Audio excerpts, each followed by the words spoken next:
अस्सलाम वालेकुम प्यारे इस्लामी बहनों और भाइयों। आखिर नीलम ने ऐसा कदम क्यों उठाया? पार्ट 2 लैके हाजिर होई हां क्योंकि एक दिन विच पूरा पार्ट नहीं सुना सकदे। तुहाडे कोल भी इन्ना टाइम नहीं हुंदा कि 1 मिनट 10-15 मिनट दी कहानी एक बारी में सुन सको। इसलिए सेकंड पार्ट आज पेश कर रही हूं। परी ते आफाक दी शादी हसी खुशी करवा के नीलम इन्ना शादी ਦੇ ਵਿੱਚ ਮਸ਼ਹੂਰ ਸੀ ਕਿ ਲੋਕ ਉਹਨੂੰ ਹੈਰਤ ਭਰੀਆਂ ਨਿਗਾਹਾਂ ਨਾਲ ਦੇਖਦੇ ਸੀ ਕਿਉਂਕਿ ਪਹਿਲਾਂ ਨੀਲਮ ਦੀ ਸ਼ਾਦੀ ਫਾਕ ਨਾਲ ਹੋ ਚੁੱਕੀ ਸੀ। ਇਸ ਲਈ ਨੀਲਮ ਦੇ ਮਾਪੇ ਵੀ ਇਸ ਚੀਜ਼ ਨੂੰ ਨੋਟ ਕਰ ਰਹੇ ਸੀ ਕਿ ਲੋਕ ਕਿਸ ਤਰ੍ਹਾਂ ਉਹਨਾਂ ਦੀ ਬੇਟੀ ਨੂੰ ਹੈਰਤ ਭਰੀਆਂ ਨਿਗਾਹਾਂ ਨਾਲ ਦੇਖ ਰਹੇ ਨੇ। ਜਦੋਂ ਸ਼ਾਦੀ ਹੋ ਗਈ ਤੇ ਪਰੀ ਤੇ ਫਾਕ ਆਪਣੀ ਹੱਸੀ ਖੁਸ਼ੀ ਜ਼ਿੰਦਗੀ ਬਸਰ ਕਰਨ ਲੱਗੇ ਤੇ ਨੀਲਮ ਬਾਹਰ ਜਾਣ ਲਈ ਤਿਆਰ ਸੀ। ਉਹਦੇ ਵਾਲਿदैन ਵੀ ਇਹ ਚੰਗੀ ਤਰ੍ਹਾਂ ਸਮਝ ਗਏ ਸੀ ਕਿ ਹੁਣ ਨੀਲਮ ਨੂੰ ਬਾਹਰ ਜਾਣ ਤੋਂ ਰੋਕਣਾ ਨਹੀਂ ਚਾਹੀਦਾ, ਉਹਨੂੰ ਬਾਹਰ ਜਾਣ ਦੇਣਾ ਚਾਹੀਦਾ ਕਿਉਂਕਿ ਅਗਰ ਉਹ ਇੱਥੇ ਰਹੀ ਤੇ ਲੋਕਾਂ ਦੀਆਂ ਗੱਲਾਂ ਦਾ ਸ਼ਿਕਾਰ ਹੋ ਜਾਏਗੀ ਜੋ ਕਿ ਉਹ ਵੀ ਬਰਦਾਸ਼ਤ ਨਹੀਂ ਸੀ ਕਰ ਸਕਦੇ। ਇਸ ਲਈ ਉਹਨਾਂ ਨੇ ਬੇਟੀ ਨੂੰ ਬਾਹਰ ਜਾਣ ਦੀ ਇਜਾਜ਼ਤ ਦਿੱਤੀ, ਪਰ ਉਹਨਾਂ ਨੇ ਵੀ ਆਪਣੀ ਬੇਟੀ ਕੋਲ ਇੱਕ ਵਾਅਦਾ ਲਿਆ ਕਿ ਤੂੰ ਕੁਝ ਅਰਸਾ ਬਾਅਦ ਸਾਡੇ ਕੋਲ ਵਾਪਸ ਆ ਜਾਏਗੀ। ਨੀਲਮ ਨੇ ਹੱਸੀ ਖੁਸ਼ੀ ਇਹ ਵਾਅਦਾ ਕੀਤਾ ਕਿ ਹਾਂਜੀ ਮੈਂ ਜ਼ਰੂਰ ਵਾਪਸ ਆਵਾਂਗੀ ਤੇ ਤੁਹਾਡੇ ਨਾਲ ਹੀ ਬਾਕੀ ਦੀ ਜ਼ਿੰਦਗੀ ਬਸਰ ਕਰਾਂਗੀ। ਜਦੋਂ ਬਹਿਰੂਨੇ ਮੁਲਕ ਚਲੇਗੀ ਨੀਲਮ ਉਹ ਉੱਧਰ ਜਾ ਕੇ ਆਪਣੀ ਜ਼ਿੰਦਗੀ ਵਿੱਚ ਮਸ਼ਗੂਲ ਹੋ ਗਈ। ਘਰ ਦੇ ਇੱਧਰ ਮਾਂ-ਬਾਪ ਆਪਣੀ ਜ਼ਿੰਦਗੀ 'ਚ ਮਸ਼ਗੂਲ ਸੀ ਤੇ ਆਫਾਕ ਤੇ ਪਰੀ ਆਪਣੀ ਜ਼ਿੰਦਗੀ ਬੜੀ ਹੀ ਖੂਬਸੂਰਤ ਅੰਦਾਜ਼ ਨਾਲ ਬਸਰ ਕਰ ਰਹੇ ਸੀ।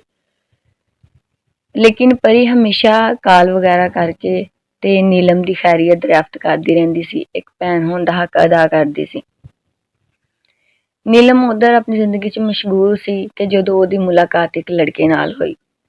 ਕੁਛ ਟਾਈਮ ਇਕੱਠੇ ਰਹਿਣ ਤੋਂ ਬਾਅਦ ਲੜਕੇ ਨੂੰ ਨੀਲਮ ਪਸੰਦ ਆ ਗਈ। ਨੀਲਮ ਨੂੰ ਉਹਨੇ ਸ਼ਾਦੀ ਲਈ ਪ੍ਰਪੋਜ਼ ਕੀਤਾ ਤੇ ਨੀਲਮ ਨੇ ਆਪਣੀ ਜ਼ਿੰਦਗੀ 'ਚ ਪਿੱਛੇ ਜਿਹੜੀ ਜ਼ਿੰਦਗੀ ਗੁਜ਼ਰੀ ਉਹਦਾ ਸਾਰਾ ਕਿੱਸਾ ਉਸ ਲੜਕੇ ਨੂੰ ਸੁਣਾ ਦਿੱਤਾ ਕਿ ਕਿਸ ਤਰ੍ਹਾਂ ਮੇਰਾ ਨਿਕਾਹ ਹੋਇਆ ਮੇਰੇ ਕਜ਼ਨ ਨਾਲ, ਪਰ ਤਲਾਕ ਤੋਂ ਬਾਅਦ ਇਸ ਤਰ੍ਹਾਂ ਮੈਂ ਆਪਣੀ ਸਿਸਟਰ ਦੀ ਸ਼ਾਦੀ ਉਹਦੇ ਨਾਲ ਕਰਵਾ ਕੇ ਤੇ ਖੁਦ ਇਸ ਤਰ੍ਹਾਂ ਬੈਰੂਨੇ ਮੁਲਕ ਆ ਗਈ। ਲੜਕਾ ਪ੍ਰਪੋਜ਼ਲ ਲੈ ਕੇ ਨਾ ਤੇ ਅੱਗੋਂ ਕੋਈ ਜਵਾਬ ਸੁਣੇ ਬਗੈਰ ਉਹਦੀ ਗੱਲ ਸੁਣ ਕੇ ਵਾਪਸ ਚਲਾ ਗਿਆ।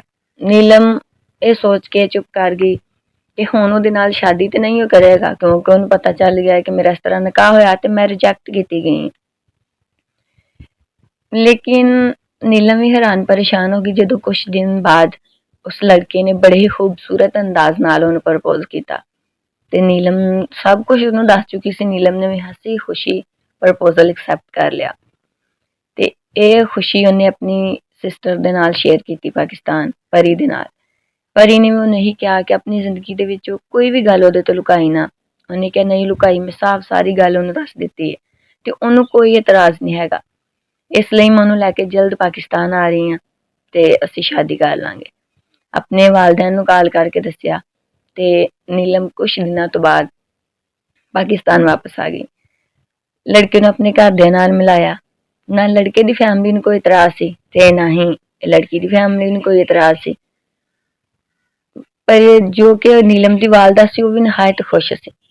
ਉਹਨੇ ਅੱਲਾਹ ਕੋ ਆਪਣੇ ਗੁਨਾਹਾਂ ਦੀ ਅੱਛੀ ਤਰ੍ਹਾਂ ਤੌਬਾ ਕਰ ਲਈ ਸੀ ਤੇ ਸ਼ਾਇਦ ਅੱਲਾਹ ਨੇ ਉਹਨੂੰ ਮਾਫ ਕਰ ਦਿੱਤਾ ਸੀ। ਇਸ ਕਰਕੇ ਉਹ ਬਹੁਤ ਖੁਸ਼ ਸੀ। ਨੀਲਮ ਬਹੁਤ ਜ਼ਿਆਦਾ ਖੁਸ਼ ਸੀ ਕਿਉਂਕਿ ਉਹਨੇ ਪਰੀ ਦੇ ਹਿੱਸੇ ਦੀਆਂ ਖੁਸ਼ੀਆਂ ਪਰੀ ਨੂੰ ਦਿੱਤੀਆਂ ਤੇ ਅੱਜ ਉਹ ਵੀ ਉਹਨਾਂ ਖੁਸ਼ੀਆਂ ਦੀ ਹੱਕਦਾਰ ਸੀ ਕਿਉਂਕਿ ਖੁਦ ਲੜਕੇ ਨੇ ਉਹਨੂੰ ਪ੍ਰਪੋਜ਼ ਕੀਤਾ, ਉਹ ਵੀ ਉਹਦੀ ਜ਼ਿੰਦਗੀ ਦੀ ਸਾਰੀ ਹਕੀਕਤ ਜਾਣਨ ਤੋਂ ਬਾਅਦ। ਇਹ ਸੱਚ ਹੈ ਕਿ ਜੋ ਕਿਸੇ ਦੀਆਂ ਖੁਸ਼ੀਆਂ ਦਾ ਧਿਆਨ ਰੱਖਦੇ ਨੇ ਨਾ ਅੱਲਾਹ ਤਾਲਾ ਉਹਨਾਂ ਦੀ ਝੋਲੀ ਵੀ ਖੁਸ਼ੀਆਂ ਨਾਲ ਭਰਦਾ। ਕਿਸ ਤਰ੍ਹਾਂ ਉਹਨੇ ਆਪਣੀ ਜ਼ਿੰਦਗੀ ਤਲਾਕ ਲੈ ਕੇ ਵੀਰਾਨਾ ਬਣਾ ਲਈ ਸੀ ਜੋ ਕਿ ਮਾਂ-ਬਾਪ ਦੇ ਇਕਲੌਤੀ ਸੀ, ਲੇਕਿਨ ਅੱਲਾਹ ਤਾਲਾ ਨੇ ਉਹਦੀ ਜ਼ਿੰਦਗੀ ਫਿਰ ਹਰੀ ਭਰੀ ਕਰ ਦਿੱਤੀ। ਉਹ ਉਹਨਾਂ ਖੁਸ਼ੀਆਂ ਦੀ ਹੱਕਦਾਰ ਹੋ ਗਈ ਜਿਹਦਾ ਉਹਨੇ ਕਦੀ ਸੋਚਿਆ ਵੀ ਨਹੀਂ ਸੀ। ਲੜਕਾ ਵੀ ਅਮੀਰ ਸੀ, ਬੈਰੂਨੇ ਮੁਲਕ ਕਾਰੋਬਾਰ ਕਰਦਾ ਸੀ ਤੇ ਲੜਕਾ ਪਾਕਿਸਤਾਨ ਰਵੇ ਜਾਂ ਬੈਰੂਨੇ ਮੁਲਕ, ਇਹਦੇ ਵਿੱਚ ਲੜਕੇ ਦੇ ਵੀ ਮਾਂ-ਬਾਪ ਨੂੰ ਕੋਈ ਇਤਰਾਜ਼ ਨਹੀਂ ਸੀ ਹੈ। ਇਸ ਲਈ ਸਭ ਬਹੁਤ ਹੀ ਜ਼ਿਆਦਾ ਖੁਸ਼ ਸੀ ਤੇ ਨੀਲਮ ਦੀ ਸ਼ਾਦੀ ਵੀ ਧੂਮ-ਧਾਮ ਦੇ ਨਾਲ ਆਫਾਕ ਤੇ ਪਰੀ ਨੇ ਉਸ ਲੜਕੇ ਦੇ ਨਾਲ ਕਰਵਾਈ ਤੇ ਉਹ ਵੀ ਆਪਣੀ ਜ਼ਿੰਦਗੀ ਵਿੱਚ ਪੁਰਸਕੂਨ ਜ਼ਿੰਦਗੀ ਜੋ ਹੈ ਨਾ ਉਹ ਗੁਜ਼ਾਰਨ ਲੱਗ ਪਏ ਤੇ ਆਪਣੀ ਲਾਈਫ 'ਚ ਸੈਟਲ ਹੋ ਗਏ ਤੇ ਪਰੀ ਤੇ ਆਫਾਕ ਵੀ ਲਾਈਫ ਵਿੱਚ ਸੈਟਲ ਸੀ। ਜੋ ਕਿਸੇ ਨੂੰ ਖੁਸ਼ੀਆਂ ਦਿੰਦਾ ਹੈ ਨਾ ਉਹ ਇਸ ਇੰਤਜ਼ਾਰ ਵਿੱਚ ਰਵੇ ਕਿ ਅੱਲਾਹ ਤਾਲਾ ਉਹਨੂੰ ਵੀ ਖੁਸ਼ੀਆਂ ਜ਼ਰੂਰ ਦੇਗਾ।